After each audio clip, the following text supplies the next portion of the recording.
بسم اللہ الرحمن الرحیم نحمدہ ونصلی علی رسولہ الکریم اما بعد فاعوذ باللہ من الشیطان الرجیم بسم اللہ الرحمن الرحیم اہدنا الصراط المستقیم صدق اللہ مولانا العظیم وبلغنا رسولہ النبی الکریم ان اللہ وملائکتہ یصلون علی النبی یا ایھا الذین آمنوا صلوا علیہ وسلموا تسلیما اللہم صلی علی سیدنا و مولانا محمد معدن الجود والکرم وآلہ وبارک وسلم صلاۃ و سلاما علیک یا سیدی یا رسول اللہ صلی اللہ تعالی علیہ وسلم۔ میرا جو عنوان ہے اور جس عنوان پر گفتگو کرنے لگا ہوں، کوشش ہوگی کہ آپ کو یہ بات سمجھ آ جائے کہ جنگ، جدال یا قتال، جہاد کب ہوگا اور کب نہیں ہوگا، یہ فلسفہ کسی انداز میں آپ کے سامنے جو ہے وہ کلیئر ہو جائے۔ کوشش ہوگی کہ مقررہ وقت کے اندر اپنی گفتگو کو سمیٹ لوں، کیونکہ اگر وہ پروجیکٹ والی صورت ہوتی تو شاید آسانی ہو جاتی گفتگو میں، آپ کو بات زیادہ سمجھ آ جاتی، لیکن کوشش ہوگی کہ گفتگو اس انداز میں کی جائے کہ بات آپ کے سامنے جو ہے وہ کلیئر ہو جائے۔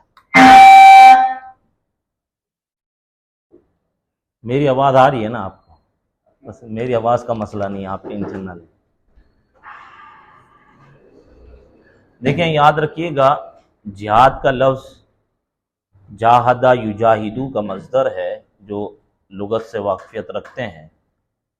تو جہاد یہ بھی مصدر ہے، اور مجاہدہ مفعلہ کے باب سے یہ بھی مصدر ہے،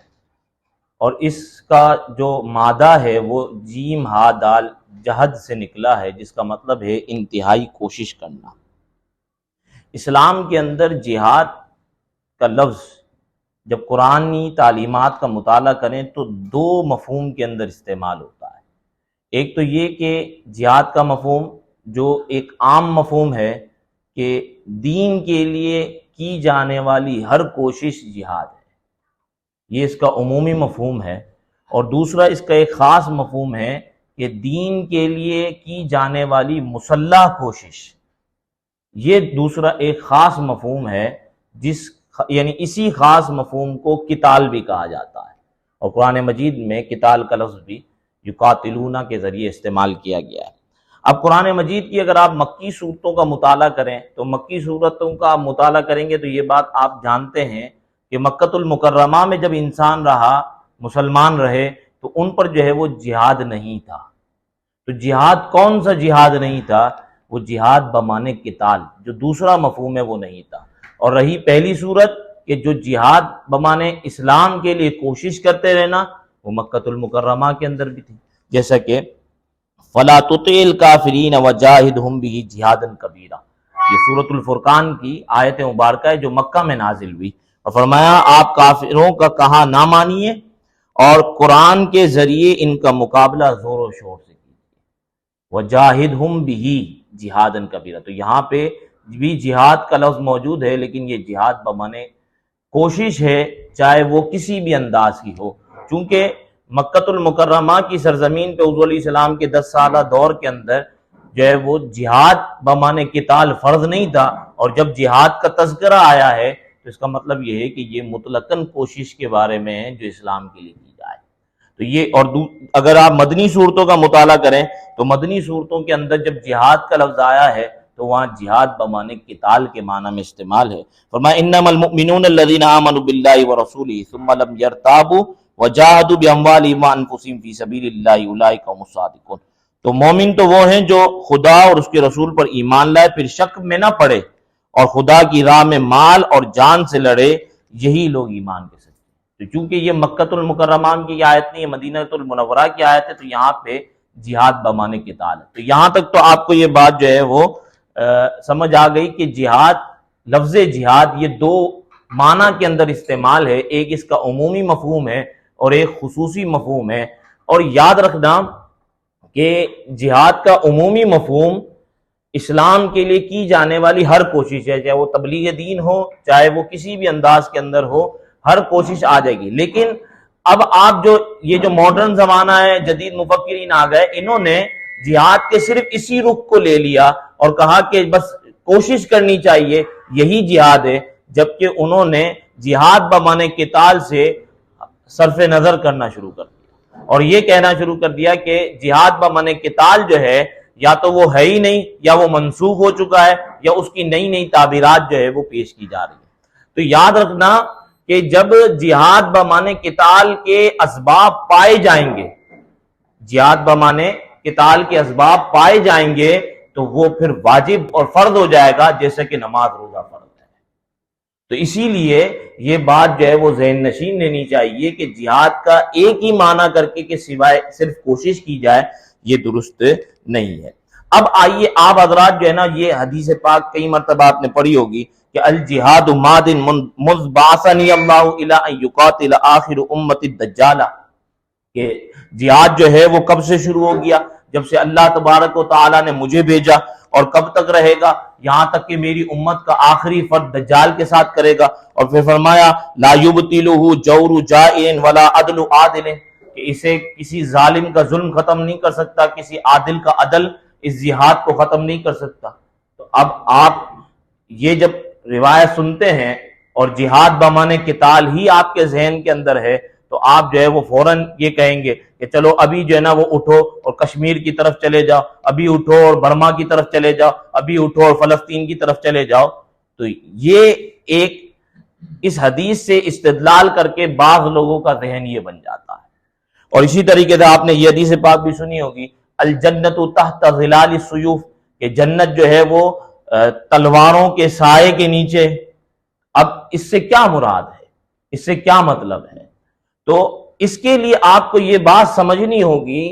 کہ جہاد کی علت اور سبب کیا ہے، یعنی جہاد بمعنی قتال کی علت اور سبب کیا ہے کہ جس کی وجہ سے جو ہے وہ اب یہ فرض بن جاتا ہے. اگر آپ جو ہے اس کی علت کی طرف صرف نظر کرتے ہوئے یہ کہہ دیں کہ مسلسل بس جہاد کے اندر لگے رہو، مسلسل جو ہے وہ کوششیں کرتے رہو، تو پھر وہ معاہدات امن کہاں جائیں گے جو حضور علیہ السلام نے کیے تھے؟ صلح حدیبیہ کا معاہدہ ہے، عیسائیوں کے ساتھ معاہدہ ہے، یہ معاہدات کہاں جائیں گے کہ اگر مسلسل جو ہے وہ قتال ہی کی طرف جو ہے وہ اشارہ ہو؟ تو ایسا نہیں ہے. تو اب ہم نے جیسے کہ نماز جو ہے وہ جب اس کا وقت آتا ہے تو نماز فرض ہوتی ہے، اسی طریقے سے رمضان کا جب مہینہ آتا ہے تو روزے فرض ہوتے ہیں. اسی طریقے سے اب اس بات کے اوپر بات شروع ہوگی کہ جہاد بمعنی قتال کی علت اور سبب کیا ہے، کہ وہ پائی جائے گی تو پھر جو ہے وہ جہاد ہوگا، اور اگر وہ نہیں پائی جائے گی تو پھر قتال نہیں ہوگا. اب اس کے اندر دو قول ہیں. ایک امام شافعی رحمۃ اللہ تعالی علیہ کا قول ہے، آپ فرماتے ہیں کہ قتال کی علت جو ہے وہ کفر ہے. اب اس علت پر، یہ جو قتال کی علت آپ نے بیان کی ہے کفر، اس پہ کئی طرح کے اعتراضات ہیں جو امام شافعی رحمہ اللہ کی طرف منسوب ہے کہ آپ یہ فرماتے. اسی طریقے سے بعض حنابلہ بھی یہ کہتے ہیں کہ قتال کی علت اور سبب جو ہے وہ کفر. اب کفر پایا گیا تو آپ جو ہے وہ قتال کریں. تو اس پہ اعتراض یہ ہوتا ہے کہ حضور علیہ السلام نے پھر عورتوں اور بچوں کے ساتھ جو ہے وہ قتال کرنے سے کیوں منع کیا گیا؟ حضور علیہ السلام نے منع فرمایا. اگر جو ہے وہ جہاد کی علت یعنی قتال کی علت اگر جو ہے وہ کفر ہے تو کفر تو ان میں بھی پایا جا رہا ہے، پھر اس استثناء کی کیا حاجت ہوئی؟ اور اسی طریقے سے حضور علیہ السلام نے جو ہے وہ یہ بھی آپ کو حدیث اور فقہ کی کتاب میں ملے گا کہ جب کفار ہتھیار ڈال دیں تو اب آپ نے جو ہے وہ ان کے ساتھ جہاد یعنی قتال نہیں کرنا. اب کفر تو ان میں پایا جا رہا ہے نا، وہ ایسا تو نہیں کہ اسلام کو قبول کر لیا، ورنہ تو پھر یہ ہوگا کہ مسلسل کفر پایا جا رہا ہے اور آپ جو ہے وہ لڑتے رہیں. بس دو ہی صورتیں ہیں، یا تو وہ اسلام قبول کر لے یا مر جائے. دو ہی صورتیں بنی. تو پھر قرآن مجید کی اس آیت مبارکہ کا کیا ہوگا جو فرمایا کہ لا اکراہ فی الدین، کہ دین کو قبول کرنے میں زور اور زبردستی نہیں کی جائے گی. تو کفر کو علت جو ہے وہ نہیں قرار دیا جا سکتا. اگر کفر علت ہو تو پھر اسلام کی کئی احکامات جو ہے وہ اعتراض بن کے سامنے آ جائیں گے کہ پھر یہاں پہ ایسا کیوں ہے اور یہاں پہ ایسا کیوں ہے. اسی طریقے سے جو ہے وہ جزیے کا سارا فارمولہ ختم ہو جائے گا، کیونکہ جزیہ آپ کس سے لیں گے؟ کافر سے لیں گے. تو وہ تو کافر سے تو آپ نے قتال کرنا ہے، علت پائی گئی تو پھر قتال کرتے رہیں۔ تو اس طریقے سے کفر کو جو ہے وہ علت نہیں قرار دیا جا سکتا۔ تو بعض شوافع نے یہ کہا کہ کفر سے مطلب یہ ہے شوکت کفر۔ کیا مطلب ہوا؟ کہ کفر کی شوکت باقی نہ رہے اور اسلام جو ہے وہ اس کو مغلوب کر دے۔ اب اس کا یہ مطلب ہوا کہ جہاد اور قتال جو ہے وہ جاری رہے گا جب تک شوکت کفر باقی ہے، اور جب تک جو ہے وہ کفر کی شوکت ختم نہیں ہو جاتی جو ہے وہ جہاد نہیں ہوگا۔ تو اب بتائیں، کفار مکہ جو حدیبیہ کا معاہدہ ہوا تھا وہ معاہدہ موقت تو نہیں تھا، بعد میں کفار کی بد عہدی کی وجہ سے منسوخ ہو گیا، لیکن کیا وہ معاہدہ موقت تھا کہ اتنے وقت تک یہ معاہدہ ہے اور اتنے وقت کے بعد ختم ہو جائے گا؟ وہ تو مطلقاً معاہدہ ہے۔ اگر جو ہے وہ جہاد کی علت جو ہے وہ قتال کی علت کفر کی شان و شوکت ہے تو وہ تو مکہ کے اندر باقی تھی، تو پھر حضور علیہ السلام نے معاہدہ کیوں کیا صلح حدیبیہ کا؟ تو یہ بھی بات جو ہے وہ اس بات کو بتاتی ہے کہ جہاد کی علت جو ہے وہ یہ کفر کی شان و شوکت نہیں ہے۔ ہاں ایک سبب ہو سکتا ہے، یعنی ایک وجہ ہو سکتی ہے کہ اس وجہ سے آپ جہاد کے لیے نکل جائیں کہ کفار مغلوب ہو جائیں، لیکن اس کو علت نہیں قرار دیا جا سکتا کہ جس کے پائے جانے سے جہاد کرنا فرض اور واجب ہو جائے۔ بات سمجھ آ رہی ہے؟ تو اب جہاد اور قتال کی علت نہ کفر ہے نہ شوکت کفر ہے، کہ کفار کی جو ہے نا وہ غلبہ یہ علت نہیں ہے۔ اور اسی طریقے سے یہ بات جب آپ کے سامنے آ گئی تو اب سوال یہ ہوگا کہ کون سی وجہ ہے کہ جو پائی جائے تو جو ہے وہ جہاد کیا جائے گا، جہاد بمانے قتال، یعنی سارا فلسفہ اب اسی طرف چل رہا ہے۔ تو اس لیے اگر میں جہاد کا لفظ استعمال کروں تو آپ قتال ہی سمجھیے۔ تو کیا وجہ ہے کہ جس کی بنیاد پہ قتال کیا جائے گا اور کیا وجہ ہے کہ جس کی بنیاد پہ قتال نہیں کیا جائے گا؟ تو امام اعظم ابو حنیفہ رحمہ اللہ اور اسی طریقے سے امام مالک اور اکثر شوافع اور اکثر حنابلہ اسی طرف چلے گئے کہ جہاد کی علت محاربہ ہے، یعنی کفار کا آپ سے لڑنا ہے، یہ چیز جو ہے وہ جہاد کی علت ہے، جہاد کی جو ہے نا وہ سبب قرار پائے گی۔ اگر یہ چیز پائی جاتی ہے تو پھر آپ لڑیں گے۔ اور قرآن مجید و فرقان حمید کی یہ آیت مبارکہ جو ہے وہ اس بات کی تائید کرتی ہے۔ فرمایا، اللہ تبارک و تعالیٰ فرماتا ہے وَقَاتِلُوهُمْ فِي وَقَاتِلُوا فِي سَبِيلِ اللَّهِ الَّذِينَ يُقَاتِلُونَكُمْ، کہ تم قتال کرو اللہ کی راہ میں ان لوگوں سے جو تم سے قتال کرتے ہیں، اور فرمایا وَلَا تَعْتَدُوا، اور تم حد سے نہ بڑھو۔ تو یہ محاربہ جو ہے وہ امام اعظم فرماتے ہیں کہ یہ علت ہے، اور یہ علت پائی جائے گی تو پھر جہاد ہوگا، یہ علت پائی جائے گی تو قتال ہوگا، اگر یہ علت نہیں پائی جاتی تو پھر قتال نہیں ہوگا۔ اب محاربہ اگر آپ دیکھیں گے تو پھر آپ کے سامنے صلح حدیبیہ کا معاہدہ کھل کے سامنے آ جائے گا۔ پھر اسی طریقے سے جتنے بھی معاہدات امن اسلامی تاریخ کے اندر ہوتے رہے، چاہے وہ مطلق ہو یا مقید ہو، سب اسی کے اندر آ جائیں گے کہ محاربہ پایا جا رہا ہے تو پھر جو ہے وہ قتال ہوگا، اور محاربہ نہیں پایا جا رہا تو پھر قتال نہیں ہوگا۔ اگر کسی کے ذہن میں یہ سوال آئے کہ حضور علیہ الصلوۃ والسلام فرماتے ہیں الجنت تحت ظلال السیوف، کہ حضور فرماتے ہیں کہ جنت تو جو ہے وہ تلواروں کے سائے میں، تو اگر معاہدہ امن ہو گیا تو پھر تو جو ہے وہ تلواروں کے سائے میں جنت کیسے ملے گی؟ جو تلواریں ہی نہیں ٹکرائیں گی جب امن کا معاہدہ ہو گیا تو یاد رکھیے گا حضور علیہ الصلوۃ والسلام کی جو بخاری کے اندر حدیث شریف ہے، اس حدیث کو پورا پڑھیں۔ حضور علیہ السلام فرماتے ہیں کہ تم قتال کی تمنا نہ کرو، تم قتال کی تمنا نہ کرو، ہاں اگر وہ مسلط ہو جائے تو ثابت قدم رہو۔ تو پہلے تو منع کیا گیا کہ تم تمنا نہ کرو کہ تم سے جو ہے وہ قتال کیا جائے۔ تو یہ بات جو ہے وہ یاد رہے کہ اصل علت جو ہے وہ کفر نہیں ہے، اصل علت محاربہ ہے، کہ وہ لڑیں تو تم نے لڑنا ہے۔ اب محاربہ کی پھر کئی صورتیں بنیں گی کہ کفار کس کس انداز میں آپ سے لڑتے ہیں، تو پھر آپ نے کس کس انداز میں جو ہے وہ ان سے قتال کرنا ہوگا۔ اور اسی طریقے سے وہ حدیث پاک کہ الجہاد منبعثنی اللہ الی یوم القیامہ،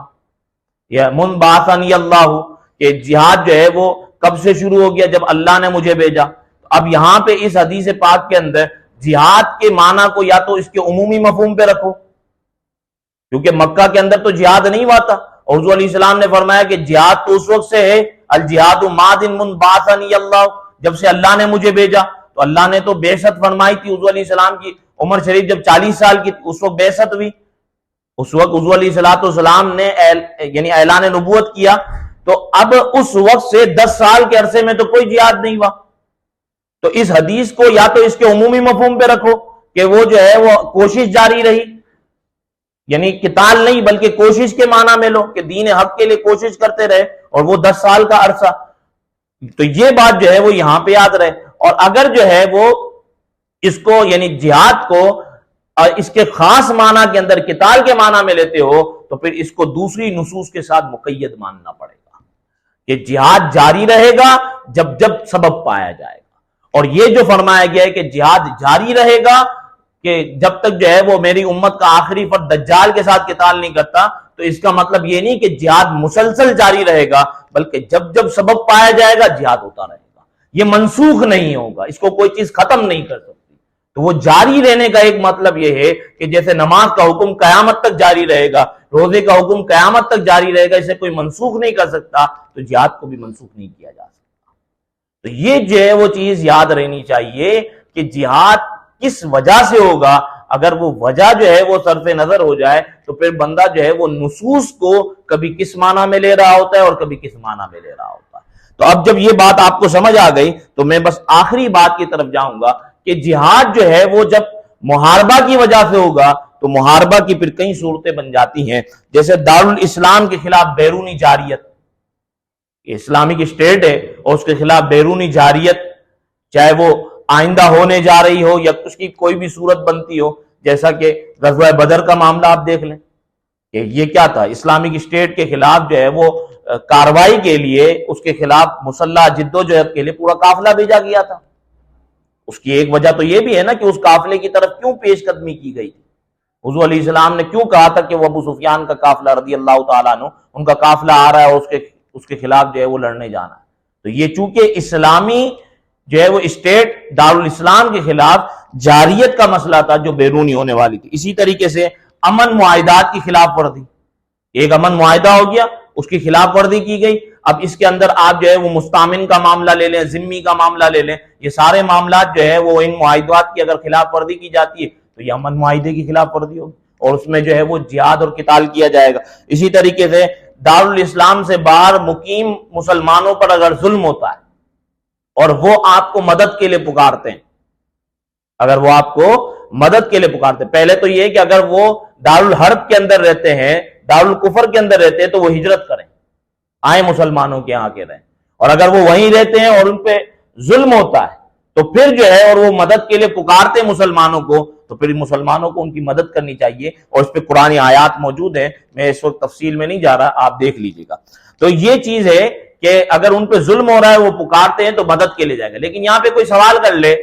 کہ پھر چلو اٹھو، کشمیر پہ کیا ظلم نہیں ہو رہا، وہ ہم کو پکار نہیں رہے، چلو چلتے ہیں۔ اسی طریقے سے فلسطین پہ ظلم ہو رہا ہے، وہ پکار رہے مسلمانوں کو، چلو چلتے ہیں۔ تو یاد رکھنا کہ انسان حکم شرعی کا اتنا مکلف ہوتا ہے جتنی اس کی استطاعت ہوتی ہے، جو چیز اس کی استطاعت سے باہر ہوتی ہے اس کا وہ مکلف نہیں ہوتا۔ حضور علیہ السلام فرماتے ہیں کہ برائی کو اگر تم نے روکنا ہے تو ہاتھ سے روکو، اگر یہ نہیں کر سکتے تو زبان سے روکو، اور یہ بھی نہیں کر سکتے تو دل میں برا جانا۔ تو یہ 3 اسٹیپ جو بیان کیے گئے یہ بندے کی استطاعت پر ہے۔ اگر آپ کے پاس ریاستی اقتدار اور جو ہے وہ اختیارات ہیں تو جا کے آپ جو ہے وہ لڑیں، کیونکہ آپ کے پاس پاور قوت ہے۔ لیکن ہمارے پاس کیا ہے، ہم تو صرف زبان سے بول سکتے ہیں کہ غلط ہو رہا ہے، زبان سے جہاد کر سکتے ہیں، اسی طریقے سے جو ہے وہ زبان سے برائی کے خلاف بول سکتے ہیں، اور یہ نہیں کر سکتے تو دل میں برا جانے گے۔ تو یہ بات یاد رہے کہ اگر وہ جن مسلمانوں پہ ظلم ہو رہا ہے وہ ہمیں پکار رہے ہیں تو اس کے لیے ضروری ہے کہ ہم اگر لڑنے جائیں تو استطاعت بھی ہونی چاہیے۔ یہی ساری بات جو ہے وہ جب افغان جہاد ہو رہا تھا تو اس وقت یہ سارے مسائل یہی کھڑے ہوئے تھے۔ اگر آپ اس کی ہسٹری میں جائیں اور اس وقت کے فتاوی کا مطالعہ کریں تو آپ کو یہ بات معلوم ہوگی کہ بعض علماء منع کر رہے تھے کہ وہاں نہیں جایا جائے اور بعض علماء جو ہے وہ حمایت کر رہے تھے۔ اس کے پیچھے فلسفہ یہی تھا کہ آیا ہم عام لوگوں کے پاس یہ اختیارات، اتنی استطاعت اور قوت ہے کہ ہم لڑ سکیں یا نہیں لڑ سکیں۔ تو اس فلسفے کو بھی سمجھا جائے کہ ایک ہوتا ہے حکم شرعی کا سبب پایا گیا، لیکن فرضیت کا اہل بھی تو ہونا چاہیے۔ جیسے عورت پہ روزے فرض ہیں، لیکن اگر وہ ایام ماہواری آ جائے تو کیا روزے کی فرضیت منسوخ ہو گئی؟ نہیں، بلکہ وہ اہل نہیں ہے روزہ رکھنے کی۔ تو اسی طریقے سے اگر جہاد کا سبب اور علت پائی جا رہی ہے لیکن اہل نہ ہو تو جہاد کیسے کرے گا، اہل نہ ہو تو قتال کیسے کرے گا؟ تو یہ اسی طریقے سے لوگوں کو اللہ کی راہ سے روکنے کے لیے ان پہ ظلم کرنا، یعنی ظلم اس بات کی طرف کی جائے کہ تم اسلام سے ہٹ جاؤ، تو اس وقت بھی قتال کیا جائے گا۔ اسی طریقے سے اسلام کے خلاف خود ہی وہ لڑنے آ گئے تو پھر لڑا جائے گا۔ کفار خود لشکر لے کے آ گئے مسلمانوں کے خلاف تو لڑا جائے گا۔ غزوہ احد میں کیا ہوا تھا، غزوہ خندق میں کیا ہوا تھا کہ وہ جو ہے وہ لڑنے آ گئے تھے تو ان کے خلاف لڑا گیا۔ اسی طریقے سے جو ہے وہ دارالاسلام کے اندر فسادات کیے جائیں تو اب بھی قتال ہوگا، اور اس میں آپ جنگ صفین کو لے آئیں، جنگ جمل کو لے آئیں، جنگ نہروان کو لے آئیں، اور ان معاملات کے اندر کہ دارالفساد یعنی دارالاسلام کے اندر جب فساد ہوگا تو اس وقت جو قتال ہوگا اس کے جو احکامات کا منبع ہے وہ مولا علی کی ذات اقدس ہے، کہ وہ سارے احکامات جو ہے وہ فساد اور بغاوت کے اگر نکالے جا رہے ہیں تو وہ مولا علی رضی اللہ تعالیٰ عنہ کے اس سے نکالے جا رہے ہیں کہ آپ نے اس وقت جو احکامات دیے اور کیا وجوہات بنی، تو وہ ساری چیزیں پھر ان معاملات کے اندر کہ جب دارالاسلام کے اندر فساد ہوتا ہے تو پھر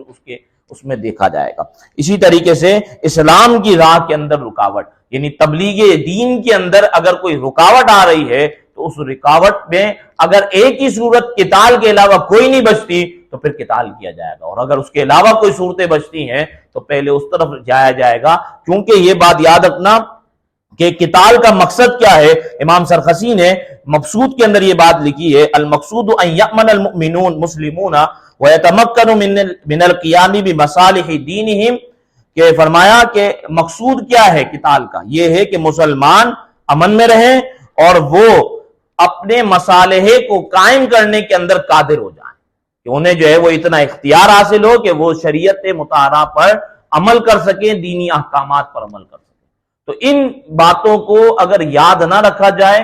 بھول جایا جائے، تو پھر بندہ جو ہے وہ جہاد کی آیات کو کبھی کہاں لے جا رہا ہوتا ہے اور کبھی کہاں لے جا رہا ہوتا ہے۔ تو اس لیے ان چیزوں کو یاد رکھا جائے، صرف جو ہے وہ ایک طریقے کی گفتگو کر لینا اور جہاد کے فضائل بیان کر کے آپ لوگوں کو جہاد کی اہمیت بتا دینا یہ الگ چیز ہے، لیکن اس فلسفے کو اگر آپ نہیں سمجھیں گے تو آپ جہاں جہاد نہیں کرنا وہاں جہاد کے بینر لے کے چلے جائیں گے کہ یہاں جہاد کیا جائے، اور جہاں جہاد کرنا ہے وہ حقیقت میں سب خاموش ہو جائیں گے۔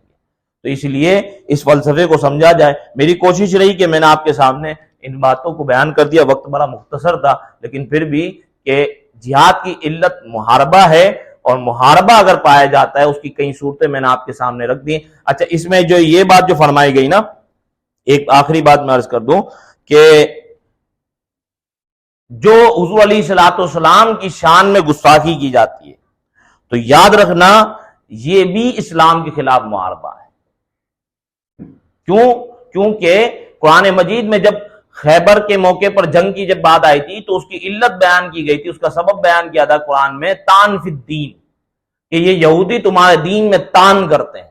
تو یہ تان بھی ایک محاربہ کی صورت ہے۔ تو گستاخی جو حضور علیہ السلام کی شان میں کی جاتی ہے اس کے خلاف بھی جہاد ہوگا، قتال ہوگا، لیکن وہ استطاعت بھی پائی جانی چاہیے، یہ ساری چیزیں اس کے مد نظر ہوں گی۔ تو یہ کہ جہاد اور قتال ہوگا، اور وجہ کیا ہے کہ یہ تان فی الدین بھی محاربہ کی ایک صورت ہے، کہ آپ کے دین کے اوپر کوئی حملہ کر رہا ہے، آپ کے اسلام کے اوپر کوئی حملہ کر رہا ہے۔ تو یہ ساری صورتیں امید ہے کہ آپ حضرات کو یہ باتیں سمجھ آئی ہوں گی۔ اللہ تبارک و تعالیٰ سے دعا ہے کہ وہ ہمیں فلسفہ جہاد کو سمجھنے کی توفیق عطا فرمائے۔ آمین بجائے نبی الامین صلی اللہ تعالیٰ علیہ وسلم۔